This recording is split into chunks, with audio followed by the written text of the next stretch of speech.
राधे दोस्तों, ये एक समय की बात है। एक गुरुकुल में एक गुरुजी और उनके दो शिष्य रहते थे। पहला शिष्य बड़ा ही धर्मात्मा था और अपने गुरु आज्ञा का पालन भी करता था और सदा भगवान की भक्ति में रहता था। इसके विपरीत दूसरा शिष्य बड़ा ही दुर्व्यवहारी और अधार्मिक आचरण करने वाला था। वो सदा वैश्यागामी करता था और गुरु आज्ञा का भी पालन नहीं करता था। शिष्यों की दिनचर्या उनके हिसाब से चल रही थी। एक दिन की बात है, पहला शिष्य जो धर्मात्मा था वो भगवान की पूजा करके मंदिर से आ रहा था। रास्ते में उसके पैरों में एक बहुत बड़ी लोहे की कील चुभ गई और उसके पैरों से बहुत ज़्यादा खून बहने लगा और वो दर्द के मारे कराहने लगा। उसके पैरों से बहुत ज़्यादा रक्त बह जाने के कारण वह बहुत कमज़ोर हो गया था और वहीं पर बैठकर अपने पैर को हाथों से साफ कर रहा था। तभी उसे वो दूसरा शिष्य आते हुए दिखा और वो रास्ता में आ ही रहा था कि उसको एक सोने की सिक्के से भरी एक पोटली मिल गई और वो दूसरा जो अधर्मा आचरण करता था वो सोने की पोटली पाकर बहुत खुश हुआ और कहने लगा कि देख, तू इतना धर्म के मार्ग पर चलता है, इतना गुरु आज्ञा का पालन भी करता है, भगवान का भक्ति भी करता है, लेकिन तुझे क्या मिला? उसके बदला तुम्हें इतने बड़े लोहे की कील तुम्हारे पैरों में चुभ गया और तुम्हारा इतना सारा रक्त निकल गया और मुझे देख,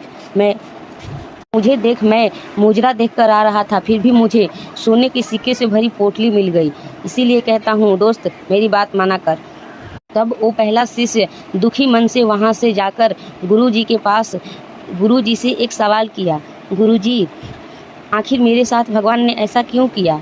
मैं सदा धर्म के मार्ग पर चलता हूँ, मैं सदा भगवान की भक्ति करता हूँ, फिर भी मुझे इतना सारा कष्ट क्यों मिला? जबकि वो तो एक भी गुरु आज्ञा का पालन नहीं करता है, कभी भी धर्म के मार्ग पर नहीं चलता है, फिर भी उसको सोने से भरी पोटली मिल गई।